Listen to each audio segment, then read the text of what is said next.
રહું છું ઇન્દ્રપ્રસ્થનગરમાં, ward number 1.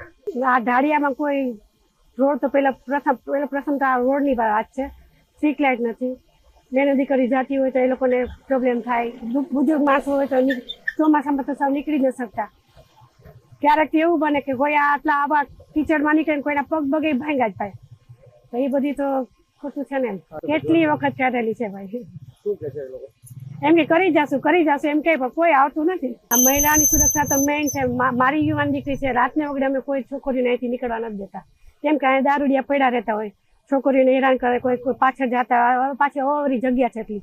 સ્થાનિક પોલીસમાં રજૂઆત કરી છે, પછી શું છે કે 2 વખત આવ્યા હતા ને, પછી પાછું કઈ નથી આમ બહુ. મેઇન તો જો આ રસ્તો છે ને એમ કે છે કોઈની માલિકીનો છે, બરોબર? તો જો માલિકીનો હોય તો અમારે નથી જોતા, તો અમને બાજુમાં છે જગ્યા ખરાબ જગ્યા છે ત્યાંથી અમારો રોડ કાઢી.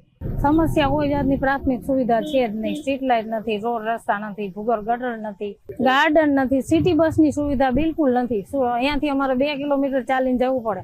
ઓટોમાં જવું હોય ને તો અહીંયા ઓટો વાળા બી આવતા નથી, ના જ પાડે. ચોમાસામાં તો અતિશય પ્રોબ્લેમ થાય છે, બહુ તકલીફ પડે છે. ઘણી વાર થઈ ગઈ છે રજૂઆત, બસ એમ કે થઈ જશે, પછી કોઈ લોકો ધ્યાનમાં એ લોકો લેતા નથી. રાત્રિના સમયે લેડીઝને આવવામાં છોકરીઓ છે, ગર્લ્સને લેડીઝને બહુ પ્રોબ્લેમ થાય છે, કારણ કે અહીંયા દારૂ પીને જ રાતે બેઠા હોય છે. સ્ટ્રીટ લાઇટ બી નથી, સાવ અંધારું હોય ને લેડીઝો કેમ આવે? જોબ ઉપરથી ગયા હોય તો વહેલું મોડું લેટ થતું હોય એમ. અને અમુક જેન્ટ્સ તો બહુ હેરાન કરે, ગાડીઓ લઈને પાછળ આવે, મોઢે બાંધેલું ફેસ ઉપર ફેસ કવર કરીને પાછળ લેડીઝની પાછળ ગાડીઓ દોડાવે. લેડીઝો માંડ ઢાળ ચડે છે.